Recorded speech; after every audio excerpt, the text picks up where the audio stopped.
America ఎన్నికల్లో Biden కు గెలుపు కష్టంగానే మారుతుంది. రోజు రోజుకు ఆయనపై వ్యతిరేకత పెరుగుతుంది. ఆయన పోటీ నుంచి తప్పుకోవాలంటూ సొంత పార్టీలోనే డిమాండ్ పెరుగుతుంది. ఈ నేపథ్యంలో ఇండో అమెరికన్ల మద్దతు సైతం బైడెన్ కు తగ్గుతున్నట్లు సర్వేలో వెల్లడైంది. 2020లో బైడెన్ కు 65% మంది ఇండో అమెరికన్లు మద్దతుగా నిలవగా ఇప్పుడు 49% మంది మాత్రమే మద్దతిస్తున్నారని తేలింది. దీంతో ఈసారి ఆయన గెలుపుపై నీలి నీడలు కమ్ముకున్నాయి.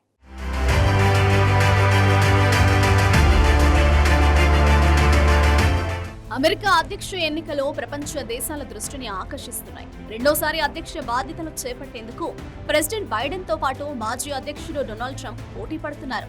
నవంబర్లో జరగనున్న ఎన్నికల కోసం ఇప్పటి నుంచే ఇద్దరు నేతలు హోరాహోరీగా ప్రచారం చేస్తున్నారు.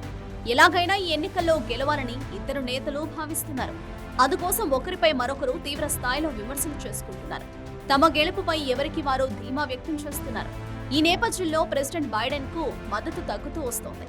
బైడెన్ పోటీపై ఇప్పటికే సొంత పార్టీలో వ్యతిరేకత వ్యక్తమవుతోంది. ట్రంప్తో బైడెన్ పోటీ పడలేరని డెమోక్రాట్లు భావిస్తున్నారు. దీంతో ఆయనను పోటీ నుంచి తప్పించాలనే డిమాండ్ పెరుగుతోంది. ఈ నేపథ్యంలో బైడెన్ కు మద్దతునిచ్చే విషయంలో ఇండో అమెరికన్లు కాస్త వెనక్కి తగ్గినట్టు తెలుస్తోంది. ప్రతి 2 నెలలకోసారి నిర్వహించే ఆసియన్ అమెరికన్ ఓటర్ సర్వే సంచలన విషయాలు వెల్లడించింది. 2020లో జరిగిన ఎన్నికలు 2024 ఎన్నికల మధ్యకాలంలో బైడెన్ కు మద్దతునిచ్చే ఇండో అమెరికన్ మద్దతుదారులలో 19% క్షీణత కనిపించింది.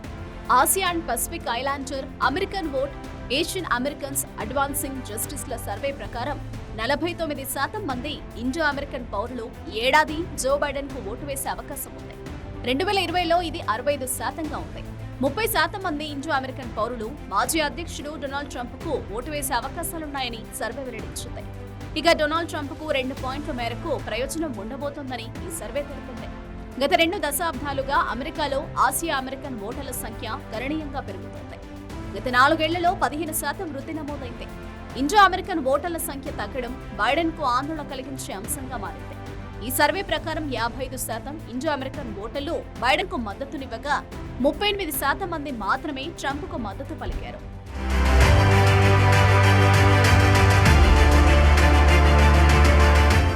మరోవైపు ఇటీవల ట్రంప్ తో జరిగిన డిబేట్ లో బైడెన్ తడబడడంతో ఆయన ఆరోగ్యంపై అనుమానాలు వ్యక్తమవుతున్నాయి. డెమోక్రటిక్ పార్టీ నుంచి బైడెన్ పోటీ చేస్తే ఎన్నికల్లో ఓటమి ఖాయమని ఆ పార్టీ నేతలు అభిప్రాయపడుతున్నారు. బైడెన్ ను తప్పించాలని ఆయన స్థానంలో కమలా హారిస్ ను పోటీకి నిలపాలని పలువురు డిమాండ్ చేస్తున్నారు. ఈ నేపథ్యంలో కమలా హారిస్ పై ట్రంప్ సంచలన వ్యాఖ్యలు చేశారు. ఓ విషయంలో జో బైడెన్ మెచ్చుకుంటున్నారని, కమలా హారిస్ ను తన ఉపాధ్యక్ష అభ్యర్థిగా ఎంపిక చేసుకోవడం అతడు జీవితంలో తీసుకున్న అద్భుతమైన నిర్ణయమన్నారు. అదే అతడికి బెస్ట్ ఇన్సూరెన్స్ పాలసీ కావచ్చన్నారు.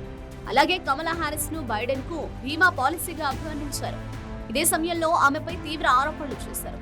బైడెన్ ప్రభుత్వంలో కమలా హారిస్ కు 2 కీలక అంశాలు అప్పగించారు. ఒకటి బార్డర్ సెక్యూరిటీ కాగా, రెండోది ఉక్రెయిన్ పై దాడి చేయకుండా రష్యాను భయపెట్టి ఆపడమని పేర్కొన్నారు. ఇక సరిహద్దు రక్షణ బాధ్యతలు చేపట్టాక ఆమె చేసిందేమీ లేదని, కనీసం బార్డర్ కు కూడా వెళ్లలేదని ట్రంప్ ఆరోపించారు. ఉక్రెయిన్ పై దాడిని ఆపేందుకు ఆమెను ఐరోపాకు పంపించారని ట్రంప్ పేర్కొన్నారు. అది కూడా ఏమాత్రం ప్రయోజనాన్ని ఇవ్వలేదని సెటైర్లు వేశారు. అధ్యక్ష అభ్యర్థిత్వ మార్పిడిపై డెమోక్రటిక్ పార్టీలో చర్చ మొదలైన నేపథ్యంలో ట్రంప్ కమలా హారిస్ ను టార్గెట్ చేసి కామెంట్స్ చేయడం ఇప్పుడు చర్చనీయాంశంగా మారింది.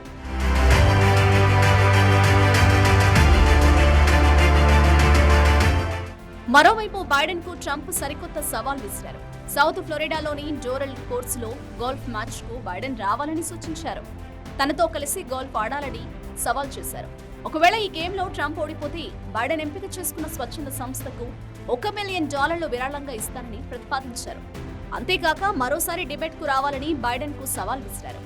అయితే ఈసారి మోడరేటర్ ఎవరూ ఉండకూడదని, ఎలాంటి నిబంధనలు లేకుండానే చర్చ జరుపుదామని ఆయన సూచించారు. అయితే దీనిపై బైడెన్ స్పందించలేదు. కానీ ఆయన వర్గం మాత్రం ట్రంప్ సూచనల్ని ఖండించారు. ట్రంప్ తాను చేసిన మంచి పనులు ఏమీ లేక ఇలా కామెంట్స్ చేస్తూ వార్తల్లో నిలవాలని చూస్తున్నారని, కానీ బైడెన్ మాత్రం అమెరికా ప్రజల కోసమే ఎల్లప్పుడూ ఆలోచిస్తుంటారని అన్నారు.